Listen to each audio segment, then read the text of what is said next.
Hello everyone. What I'm here to share with you today is some ideas that I had for creating envelope seals using the Stamping Village stamp set called Holiday Seals. This set's been out for about a month, I think now. If you're not familiar with Stamping Village, it's a collaboration of different stamping companies that come together to promote the art of stamping and our hobby. This particular set, if you purchase it, all of the proceeds, 100% of the proceeds, goes to a organization called Dreaming Zebra, and that organization promotes the arts for children. So I think that's a great cause, and when you purchase this set, the money goes to that cause. I've seen people using this set a lot on YouTube and the internet, in cards and different things, and also for making the envelope seals. My concern with what I've seen so far is that the envelope seals that they're making are actually put on cardstock, stamped to cardstock, and then you would cut the circle from the cardstock and then put that on the back of your envelope with either tape or glue, to seal the envelope. What I wanted to do was create stamps for my seals for my envelopes using the Avery labels, round labels. So I have here a package with the 2-inch diameter labels, and the number on that, if you're interested in getting, is 22877, and you get a lot in this package. This package has 25 sheets of 12 labels on each sheet. That's going to make you like 300 labels, which of course I'm not going to do that many for Christmas, but I'll have these I can use for other things, other seals throughout the year. So this is the set that I used. I don't know if it comes in a smaller quantity, probably, but I don't know for sure. So what I wanted to do was actually use the stamps to create my my envelope seals, so that these will go right on the package, without any extra bulk, and they're going to seal properly right across the envelope without any problem. To start with, what I did when I got my my labels, they're going to just come like this, a plain white sheet with the round cutouts, which are going to be really hard to see, which is the problem. Anyway, the problem I had initially is that to actually center your stamps into that little circle is rather hard. So what I did instead is I went on to the Avery website, so avery.com, and they have templates on their website. And with these templates, you can print out, all their different designs. What I did when I went to their website is I searched for a design that had just a circle around the edge. This is the one that I used. If you go to the round circle templates and you put in the word B, you'll find this particular template. Then what I had to do with this is I just deleted the B, I deleted the print, and I changed the color of the outside circle to a darker red. I also, for mine, put in a color on the inside, so that it just has a little background color. I like that best. I did several different ones, and some of my other ones don't have that background color, but I seem to like that the best. Then once you do that, then you're going to want to take your trimmer and trim and cut it in half. So this is like it's a standard size sheet of paper that goes through your printer. And what you want to do then is to cut it into half. So this is 5.5 inches by 8.5. Then you can easily put that into your MISTI. And what you want to be conscious of doing, is actually lining it up so that the printing is on this side. Because this margin is going to be a little bit smaller, you want to make sure that that printing is always on this edge if you want to get a consistent product. So then you're just going to, you can secure this with your magnets so that it stays in place. And then what you'll do is you'll find that lining up the little circles right inside that, your little stamps right inside the circle is very easy to do. And I'm just going to show you what I did with these.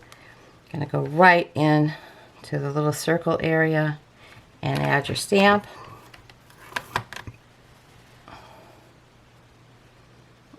There's a nice variety from all of these different stamp companies, and I'm sure some of them make actually other products that you could use to make coordinating cards, but even these little circles can make a really cute cards that can coordinate with the seal on the back of your envelope, which is a really cute idea.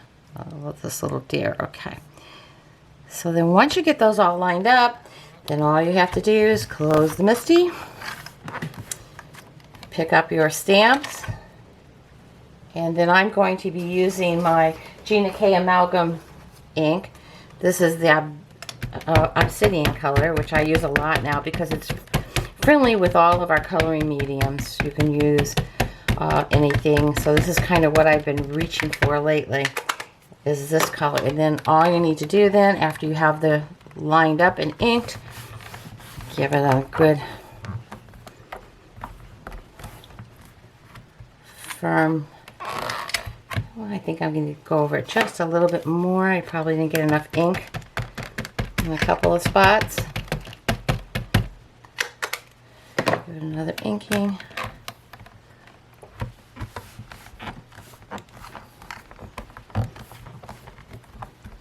Go back again, and then you have your envelope seals ready to go. I did this in several different colors. You know, that's the luxury of putting it through the printer and choosing those colors too, is that you can do like these are the ones that I did with the green background. Here are the ones with red, and that was probably a little bit darker red that I used on those. So I did a lot of the experimenting at this point with like what to color the you know, the seals with. Here are a couple other samples that I did. As this one I did with colored pencils, it turned out good, but not as vibrant as the zig markers. And as you can see here, once you get your seals lined up, then you don't even need to go run it through the printer for the circles if you don't want. This one was done with just printing it out, and because you've got them lined up already, they're perfectly centered into your seal, so that works out well. And I'll use these. It's just that these are the ones that I did with colored pencil. I used a little gam saw even on the poinsettia on that one. Now this is the one that I did with Copic markers. And what I found with the Copic markers is that they don't seem to blend as well. The colors are not as true, and there's something in the paper, you know, that the seals have probably to work well with your printer ink that doesn't work well with the Copics. So I wasn't, I'll use these as well, but they're not my first choice. My first choice was using the Zig clean color markers. And let me just show you what kind of, how they work. They go on very smoothly right on top of, that color that I put as a base. No problem there. I'm just going to do some quick coloring. I know this is not going to be my best coloring, but just because I'm trying to rush a bit here. But just to give you an idea how quickly it goes and how well the zigs work on this printer paper. And that it's compatible with the ink that you put in the background, and doesn't have any problems at all going right on there. This is one of the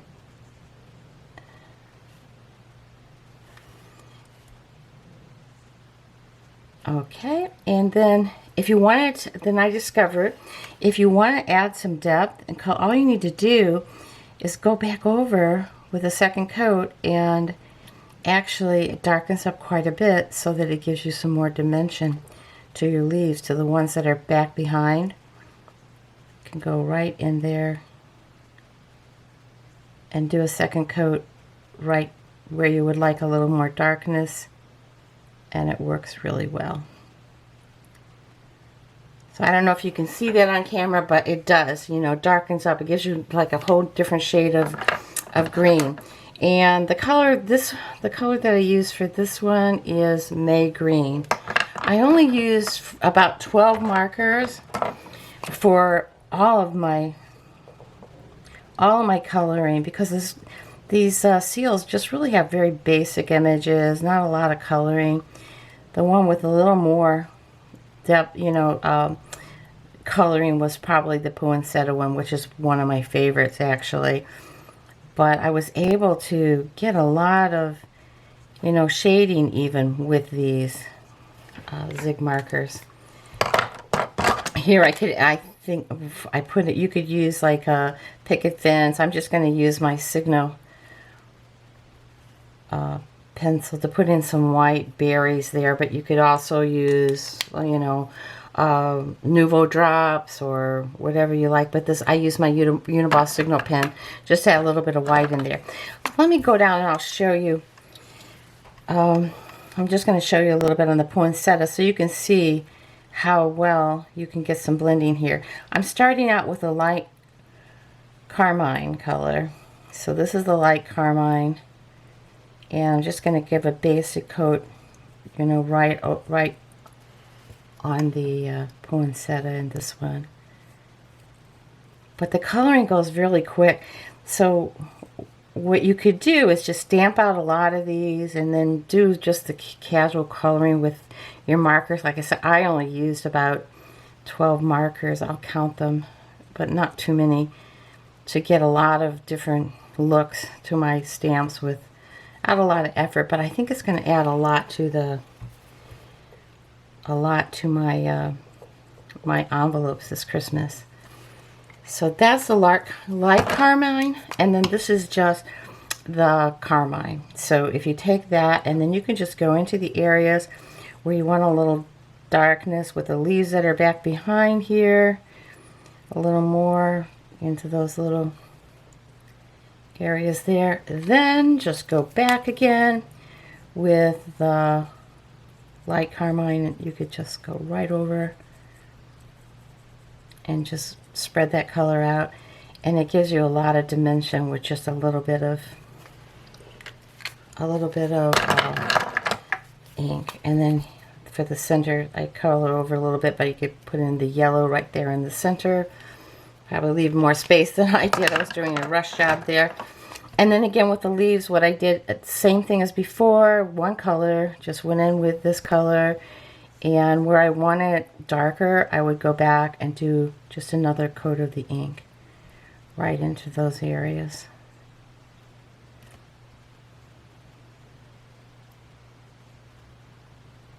Very simple coloring, and it just gives a lot of, anyway, you get the idea. Very simple coloring, but you get a lot. You can get a lot of detail. This one is just on the white that I did. There's the poinsettia again. This one done, you know, like on the same color that I was just working on. And here it is with the green in the background. I really like the way the green looked behind a lot of these stamps. So what does it look then when you're finished with them? Let me show you what it looks like when you put it on a card. I think it turns out really pretty, and it's going to add a lot to my Christmas cards this year. So that's the finished product. That's what it's going to look like when you put it in the mail to your recipient, and I think that it's worth the effort. And just to whet your appetite, I was going to do this all in one video, and then I thought, no, it's going to get too long. So what I did also with those seals is I made a bunch, and I do mean a bunch, of tags, Christmas tags.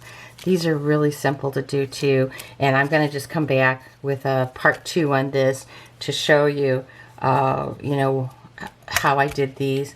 Like you can see, I went a little bit crazy with my tags, but I won't mind making a couple more to show you how I did it. Thank you. I hope you got something that you can use from today's video. If you did, please give it a like, subscribe, share. You know, I'm just starting with my videos, and I'm hoping I'm giving you some information that you can use. Thank you.